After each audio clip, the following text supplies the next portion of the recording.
Hello बच्चों, तो स्वागत है आप लोग का जिसान सर क्लासेज में। आज हम लोग फिजिकल केमिस्ट्री में इंपॉर्टेंट चैप्टर स्टार्ट करेंगे, सॉल्यूशन। बोलो तो विलयन।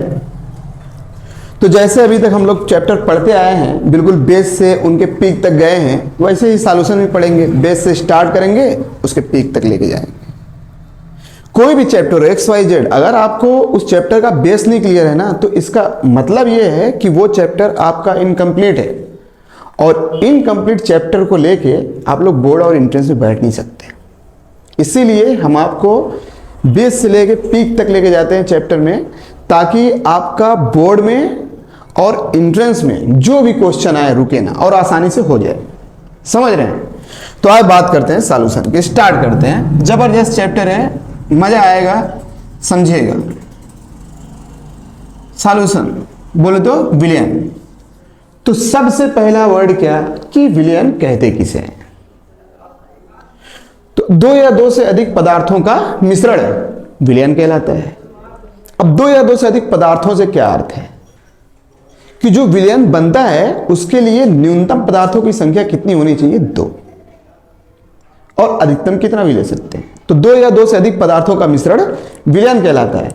अब समझे यहां पे, अगर मान लीजिए कोई विलयन है और वो विलयन दो पदार्थों से मिलकर बना हुआ है, तो ऐसे विलयन को बोलते हैं बाइनरी सॉल्यूशन। अगर कोई विलयन दो पदार्थ से मिलकर बना हुआ है तो उसको द्विअंगीय विलयन कहते हैं। और द्विअंगीय विलयन के लिए जो सॉल्यूशन होता है वो इक्वल होता है सॉल्यूट प्लस सॉल्वेंट। देखिए, जबरदस्त चैप्टर है, जबरदस्त, मजा बहुत आएगा। समझ रहे हैं? बस स्टार्टिंग के कुछ चीजें आपको क्लियर होने चाहिए। चैप्टर में ऐसे हवा में लगेगा क्वेश्चन। अब पता चला आपको यही नहीं क्लियर हो पाएगा भैया सॉल्यूट और सॉल्वेंट, तो फिर क्वेश्चन में फंस जाएंगे, तब फंस जाएंगे। तो इसे एक ना ये बेस पहले क्लियर कर लो। बहुत जबरदस्त चैप्टर है, बहुत मजा आएगा। अब जैसे बताएं, द्विअंगी विलयन किसे बोलते हैं? अगर कोई विलयन दो पदार्थों से मिलकर बना हो। अगर कोई विलयन तीन पदार्थ से मिलकर बने तो उसको क्या बोल देंगे? तीन अंगीय विलयन। अगर बहुत पदार्थों से मिलकर बन गया तो बहुअंगीय विलयन। तो द्विअंगीय विलयन के लिए क्या होता है? Solute plus solvent. तो विलयन को हम लोग ऐसे ही परिभाषित कर सकते हैं, विलेय तथा विलायक का मिश्रण विलयन कहलाता है। अब बताएं विलयन। विलयन में दो पदार्थ है, एक ठो है विलेय, एक ठो है विलायक। तो साधारण भाषा में विलयन में जिस पदार्थ की मात्रा कम होगी वो कौन होगा? विलेय। और जिस पदार्थ की मात्रा अधिक वो क्या हो जाएगा? विलायक।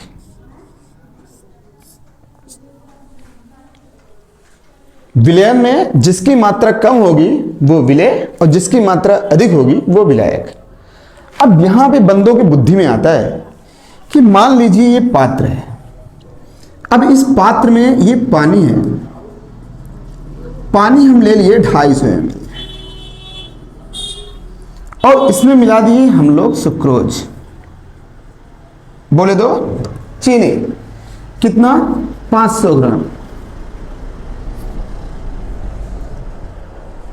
तो होता क्या है, अब यहां पे देखिए बंदे कि विलयन इक्वल होता है विलेय प्लस विलायक के। विलयन में जिसकी मात्रा कम होगी वो विलेय, जिसकी मात्रा अधिक होगी वो विलायक। अब उनका दिमाग आएगा यहाँ पे कि ये क्वेश्चन है, इसमें सुक्रोज की मात्रा अधिक है तो ये विलायक हो जाएगा, जल की मात्रा कम है तो ये विलेय हो जाएगा। याद रखिएगा, जो जल होता है ना, वाटर, वो हमेशा अच्छे विलायक की तरह कार्य करता है। जल हमेशा विलायक होगा। अभी और केस भी बताते हैं, ये तो बस ऐसे थ्योरेटिकल बात था तो हम बता दिए। अभी और केस भी बताते हैं विलेय और विलायक को लेके। तो समझ में आया? अगर कोई विलयन दो पदार्थों से मिलकर बनता है तो उसको क्या बोलते हैं? द्विअंगीय विलयन, बाइनरी सॉल्यूशन। और द्विअंगीय विलयन के लिए क्या होता है? विलेय प्लस विलायक का मिश्रण विलयन कहलाता है। तो यहां पे जिसकी मात्रा कम होगी वो विलेय, जिसकी मात्रा अधिक होगी वो विलायक। क्लियर बात? अब देखें, बात करते हैं हम लोग तनु और सांद्र विलयन की। तनु और सांद्र विलयन की तन विलयन किसको बोलते हैं और सांद्र विलयन किसको बोलते हैं। अगर कोई विलयन में विलेय की अल्प मात्रा उपस्थित हो और विलायक की अधिक मात्रा उपस्थित हो तो वो विलयन कैसा विलयन होता है, तन, बोले तो डाइल्यूट। जैसे मान लें, एक एग्जांपल लेते हैं, एक एग्जांपल, जैसे मान लीजिए ये एक पात्र है, समझिएगा, बहुत आसान आसान भाषाओं में हम लोग देखेंगे, समझिएगा। ये पात्र लेते हैं, अब यहां पे हम ले लिए पानी, पानी, पानी। अभी अच्छा लगने के लिए एग्जांपल लेना ही पड़ेगा पानी ना, अभी तो बहुत कुछ देखना बाकी है, ये सब ट्रेलर है, ट्रेलर, अभी तो पूरी की पूरी मूवी आना बाकी है, समझे। अब तन और सांद्र विलयन को अपने को क्लियर करना है। अब जैसे मान लें ये जल है, ये तो विलायक हो ही गया। अब इसमें हम मिलाएं 250 ग्राम चीनी, बोले तो सुक्रोज, 250 ग्राम। पानी कितना था भैया, मान लीजिए 1 लीटर था, और ये भी 1 लीटर पानी है, पानी दोनों पात्र में 1 लीटर है। इसमें हम मिला दिए 500 ग्राम चीनी। समझिएगा, कभी आज के बाद ना भूलना मत ये तन विलयन और सांद्र विलयन ना, ये सब बहुत आसान चीजें हैं, इसके लिए ज़्यादा वो परेशान नहीं होना चाहिए कि भैया हाँ हमें तो परिभाषा क्लियर करना है तन और सांद्र का, ऐसा बुद्धि में ना रखिए, एग्जाम में आएगा नहीं कि भैया आप तन विलयन की परिभाषा बताएं। 7, 8, 9, 10 तक चलता है। अब ये कहें बोर्ड में आपको पूछेगा तन विलयन किसे बोलते हैं, सांद्र विलयन, बहुत मुश्किल है, ये नहीं कहते नहीं आएगा, बहुत मुश्किल है। अगर आ भी गया ना तो उसका कोई एडवांटेज ऐसे क्वेश्चन का रहता है जो रेयर लोग कर पाए, सब लोग ना कर पाए। जो सब लोग कर पाए वो कॉमन क्वेश्चन हो गया, मैक्सिमम लोग जो क्वेश्चन कर गए वो कॉमन, रेयर लोग जो क्वेश्चन कर गए वो जबरदस्त। समझे चीजों को। तो अभी से 1 लीटर पानी में और इस 1 लीटर, इसमें 250 ग्राम चीनी मिलाए, इसमें 500 ग्राम चीनी मिलाए। आप बुद्धि से, अब तो आप लोग समझ ही गए होंगे, आपके दिमाग में आ भी गया होगा कि भैया मीठा ज्यादा कौन होएगा, ये वाला या ये वाला, क्लियर बात। तो ज्यादा मीठा कौन होएगा, ये, क्योंकि इसमें चीनी की मात्रा ज्यादा, चीनी की मात्रा बढ़ाते जाएंगे मिठास बढ़ता जाएगा। आप दोनों विलयन को चेक भी कर लीजिएगा, आप दोनों विलयन को चेक भी कर लीजिएगा, ये गाढ़ा दिखाई देगा और ये हल्का दिखाई देगा,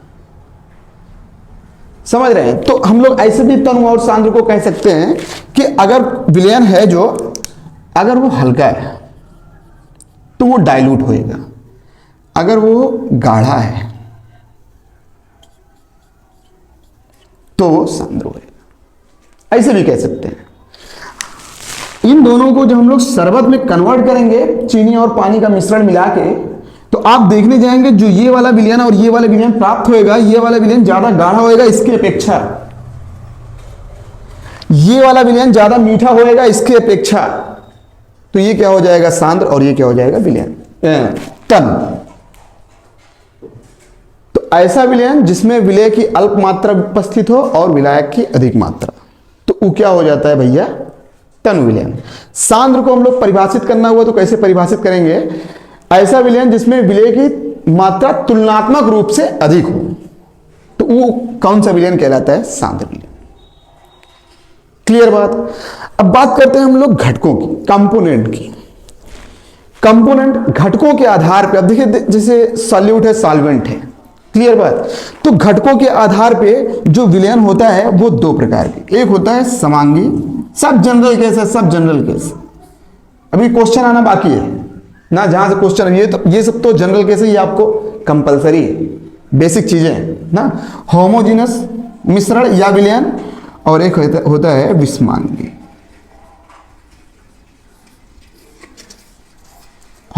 समांगी और विषमांगी, ऐसा विलयन जिसमें, जैसे मान ले, उदाहरण समझते हैं, मजा आएगा, समझिएगा।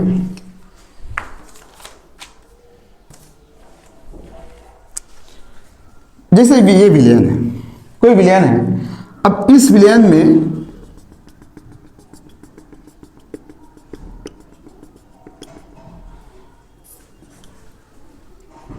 चीनी और पानी का मिश्रण है,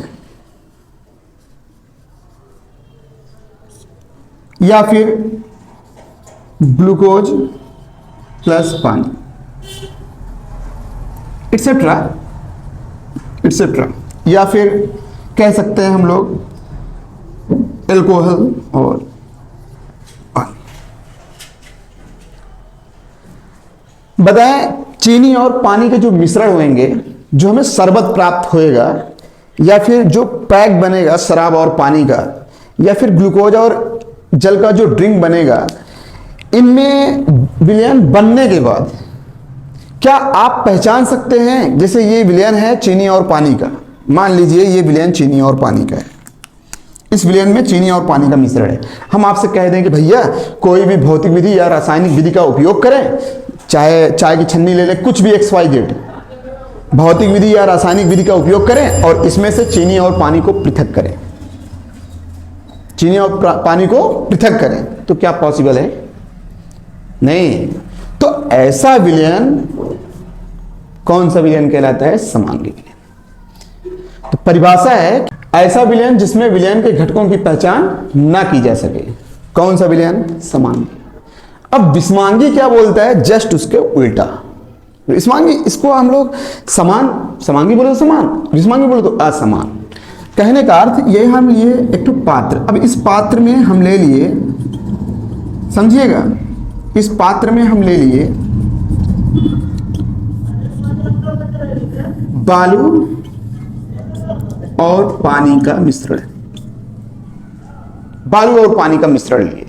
तो अगर इस पात्र में हम लोग बालू और पानी का मिश्रण लिए, ये जो हमें विलयन प्राप्त हुआ है, क्या इस विलयन में बालू और पानी को एक दूसरे से पृथक किया जा सकता है कि नहीं? तो ऐसा विलयन जिसमें विलयन के घटकों को आसानी से पृथक किया जा सकता है, वो कौन से विलयन कहलाते हैं? विषमांगी विलयन। तो जिनमें विलयन के घटकों को अलग नहीं किया जा सकता, घटक बोले तो क्या, विलय और विलायक को पृथक नहीं किया जा सकता, उनको क्या बोलेंगे? समांगी। और जिसमें विलय और विलायक को आसानी से पृथक किया जा सकता है, वो क्या कहलाएंगे? विषमांगी। विषमांगी का और एग्जाम्पल हम लोग ले सकते हैं पानी और तेल। समांगी का और एग्जाम्पल हम लिख सकते हैं पानी और दूध। इतना तो आप लोग समझ सकते हैं ना कि भैया दूध और पानी के मिश्रण को अगर हम लोग चाहें कि उसमें से दूध और पानी को पृथक कर लें तो ये पॉसिबल है। तो जिसमें आप विलय और विलायक को पृथक ना कर पाए वो क्या हो जाएगा? समांगी। जिसमें विलय और विलायक को आसानी से पृथक कर ले कि हाँ भैया ये बालू है, ये पानी है, ये तेल है, ये पानी है, समझ रहे हैं? तो वो कौन सा मिश्रण विलयन हो जाएंगे? विषमांगी। समझ में आया? तो अब हम लोग बात करते हैं विलयन के पदार्थों की। पदार्थ की 3 अवस्थाएं होती हैं, ठोस, द्रव और गैस। तो इनमें से, इन तीनों में से किसी भी अवस्था को हम लोग लेके, ठोस, द्रव और गैस में से किसी भी अवस्था को लेके हम लोग विलयन बना सकते हैं। तो देखें कैसे बनाते हैं विलयन, ठोस को लेके, द्रव को लेके और गैस को लेके। तो पहले हम लोग बात करते हैं सॉलिड सॉल्यूशन की। ठोस विलयन, ऐसा विलयन जो ठोस अवस्था। अब सॉलिड सॉल्यूशन है तो इसमें जो सॉलिड होएगा वो सॉल्वेंट के फॉर्म में होएगा, जो सॉल्यूट होंगे वो सॉलिड भी हो सकते हैं, लिक्विड भी हो सकते हैं, गैस भी हो सकते हैं। ऐसे ही अगर हम लोग बात करें लिक्विड सॉल्यूशन की, तो लिक्विड सॉल्यूशन में जो सॉल्वेंट रहेगा वो कौन? लिक्विड है। और गैसियस सॉल्यूशन की बात करेंगे तो उसमें जो सॉल्वेंट रहेगा वो गैस। तो सॉलिड सॉल्यूशन में जैसे मान लें यहां पे हम लोग लिए सॉल्वेंट, विलायक और ये क्या? विलय। तो सॉलिड सॉल्यूशन है, विलायक कौन होगा? सॉलिड। विलय भी कौन होगा? सॉलिड। पहला केस देखते हैं सॉलिड सॉल्यूशन का। तो ऐसा विलयन जिसमें विलायक भी ठोस हो और विलय भी ठोस हो। तो बताएं एग्जाम्पल क्या हुए? बहुत साधारण भाषा में एलॉय बोले तो मिश्र धातु। जितने भी धातुओं के मिश्रण होते हैं सब ठोस और ठोस के मिश्रण होते हैं, या फिर हम लोग बोल सकते हैं औरम में कापर का मिश्रण। क्लियर बात? तो ठोस और ठोस। बात करते हैं ठोस प्लस द्रव, ऐसा विलयन जिसमें ठोस विलायक हो और द्रव विलेय हो। ये केस ठोस विलायक हो, तो बुद्धि में यहां पे आता है लोगों के ना कि यार चीनी पानी तो परफेक्ट जा रहा है, चीनी पानी तो वो परफेक्ट एग्जाम्पल नहीं है। यहां पे देखिए सॉल्वेंट कौन है, सॉलिड है। अगर आप शक्कर और पानी की बात करेंगे तो उसमें पानी सॉल्वेंट होता है लिक्विड फॉर्म में, समझिएगा। बंदे यहां पे कंफ्यूज जाते, गलत कर जाते क्वेश्चन, ये केस। तो यहां पे जितने भी धातुओं के अमलगम है, मरकरी की धातुओं के साथ क्रिया, जैसे सोडियम अमलगम। अरे हम लोग जानते हैं कि धातु किस अवस्था में पाए जाते हैं, ठोस अवस्था में, परंतु आवर्त सारणी में सीजियम, फ्रांसियम, मरकरी, गैलियम, अनबारियम और ब्रोमीन ये किस अवस्था में पाए जाते हैं, द्रव अवस्था में। ब्रोमीन एक ऐसा अधातु है जो द्रव अवस्था में पाया जाता है, बाकी 5 तो क्या है, धातु है, समझिए। Magnesium amalgam etcetera. तो जो धातुओं के अमलगम होते हैं वो किस प्रकार के मिश्रण होते हैं, सॉलिड और लिक्विड के ना। लास्ट केस आता है सॉलिड और गैस। तो ऐसा विलयन जिसमें ठोस विलायक और विलेय कौन हो, गैस। धातुओं द्वारा गैसों का अवशोषण, धातुओं द्वारा गैसों का अवशोषण, तो हम लोग लिख सकते हैं प्लेटिनम हाइड्रोजन, पैलेडियम हाइड्रोजन। तो इसमें प्लेटिनम और पैलेडियम क्या है, धातु ठोस है, हाइड्रोजन क्या है, गैस। तो ये क्या करते हैं, हाइड्रोजन गैस को अवशोषित कर लेते हैं। किस प्रकार का मिश्रण बना देते हैं, सॉलिड गैस का, बोले तो सॉलिड सॉल्यूशन। क्लियर बात। तो ठोस विलयन, ठोस ठोस, ठोस द्रव, ठोस गैस। एग्जाम्पल याद रखिएगा, एग्जाम्पल इंपॉर्टेंट है। अब बात करते हैं हम लोग लिक्विड सॉल्यूशन। तो समझ में आ गया होगा, अब लिक्विड सॉल्यूशन है तो इसमें जो सॉल्वेंट होएगा वो लिक्विड और जो सॉल्यूट होएगा वो कुछ भी हो सकता है ना। तो मान ले यहां पे हम लोग ले लिए सॉल्वेंट कौन है भैया, लिक्विड, द्रवीय सॉल्यूशन, और सॉल्यूट कौन है, ठोस।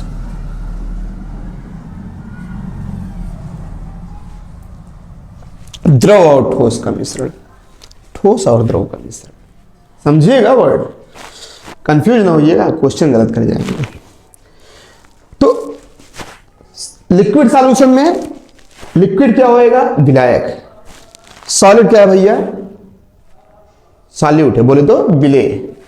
तो इसका एग्जाम्पल आसान है हम लोग बोल सकते हैं ग्लूकोज, वाटर या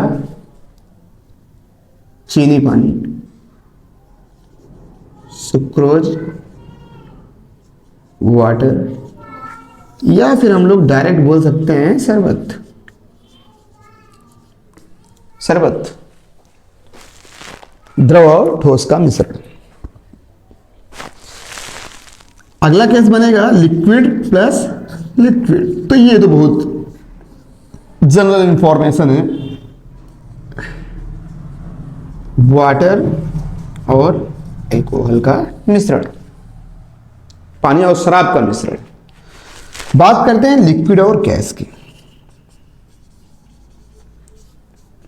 लिक्विड और गैस का मिश्रण, तो जो लिक्विड और गैस का मिश्रण होता है, अपने को ट्राई करें, सोचे कि ऐसा अपने को विलयन चेक करना है जो लिक्विड और गैस से मिलकर बना। गर्मी में उसका मैक्सिमम यूज होता है कोल्ड ड्रिंक, खोलते होंगे तो गैस निकलता होगा। आप कोई भी कोल्ड ड्रिंक उठा लें, जैसे मान लें हम बोल रहे हैं थम्स अप ले लें, स्प्राइट ले लें, कुछ भी, जब उसको आप ताज़ा ताज़ा खोलेंगे तो उसमें से एयर निकलता है। आप पी लें, पीने के बाद सोचे कि यार रख दे इसको, बाद में पी लेंगे। आप ट्राई करके देखिएगा, उसके जो टेस्ट होते हैं वो चेंज हो जाते हैं, क्योंकि उसमें से जो गैस वाले फॉर्म होते हैं ना वो निकल जाते हैं। तो ये सॉलिड सॉल्यूशन में ये केस, लिक्विड सॉल्यूशन में ये केस। अपने पास बचा क्या है, गैसियस सॉल्यूशन। गैसियस सॉल्यूशन, गैसीय विलयन। तो इसमें जो सॉल्वेंट होएगा वो कौन होएगा? गैस। और सॉल्यूट क्या हो जाएगा? ठोस भी, द्रव भी हो सकता है, गैस भी हो सकता है। तो ऐसा विलयन बताना है जिसमें गैस विलायक हो और ठोस विलेय हो, ऐसा विलयन अपने को बताना है। तो इसका एग्जाम्पल हो जाएगा द्रव में आयोडीन का वाष्प, या फिर हम लोग बोल सकते हैं कंपूर प्लस नाइट्रोजन का मिश्रण। तो कंपूर ठोस होता है, कपूर ठोस अवस्था में पाया जाता है, नाइट्रोजन गैस। दूसरा है गैस प्लस लिक्विड। गैस विलायक हो, द्रव क्या हो? विलेय हो। तो इसका एग्जाम्पल बनता है, हम लोग बोल सकते हैं आर्द्र वायु, मोइस्ट एयर, या फिर क्लोरोफॉर्म विथ नाइट्रोजन। और लास्ट है गैस प्लस गैस। तो यहां पे क्या है? वायुमंडलीय वायु, या फिर एग्जाम्पल ले सकते हैं ऑक्सीजन प्लस नाइट्रोजन। तो ये ठोस विलयन, द्रवीय विलयन और गैसीय विलयन। तो अब हम लोग बात करते हैं विलयन के घटकों के मात्रा की। अभी तक जो हम लोग प्राप्त किए हैं वो विलयन के घटकों की जानकारी है। अब हम लोग बात करेंगे विलयन के घटकों की मात्रा को सांद्रताओं के पदों में कैसे ज्ञात किया जाता है।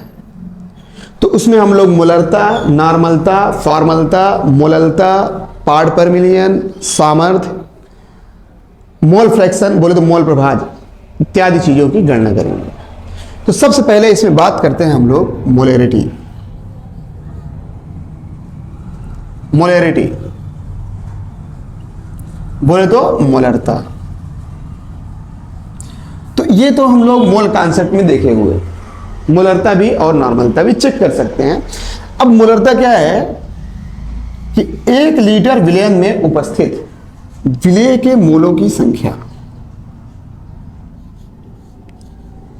1 लीटर विलयन में उपस्थित विलेय के मोलों की संख्या, ये विलेय के मोलों की संख्या, ये विलयन का आयतन लीटर में, मोलरता बराबर 1 लीटर विलयन में उपस्थित विलेय के मोलों की संख्या विलयन की मोलरता कहलाता है।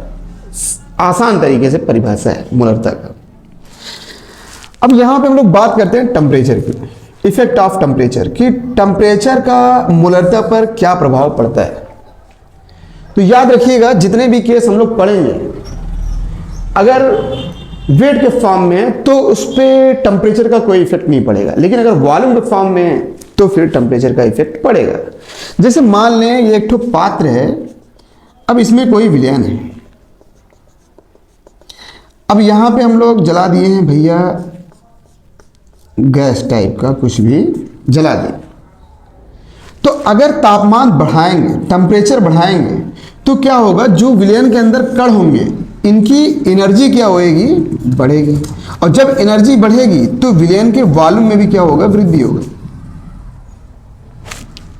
तापमान बढ़ाने पर विलयन के कणों की ऊर्जा में वृद्धि होती है, जिसके कारण आयतन भी बढ़ता है। और अगर आयतन बढ़ेगा तो बताएं आयतन मोलरता के क्या है? व्युत्क्रम है। तो कहने का अर्थ ये हुआ कि अगर तापमान बढ़ाएंगे तो वॉल्यूम क्या होएगा? बढ़ेगा। और अगर वॉल्यूम बढ़ेगा तो मोलरिटी क्या होएगा? घटेगा। मोलरता पर तापमान का प्रभाव, क्लियर बात। अब हम लोग बात करते हैं थोड़ा सा मोलरिटी डाइल्यूशन का, और उसके बाद 2 विलयन से तीसरे विलयन की मोलरता, तीसरे विलयन की कुल मोलरता कैसे ज्ञात करेंगे उसकी बात करेंगे। उसके बाद हम लोग क्वेश्चन सॉल्व करेंगे। तो आज के लिए बस इतना ही। आप लोग चैनल को शेयर एंड सब्सक्राइब करें।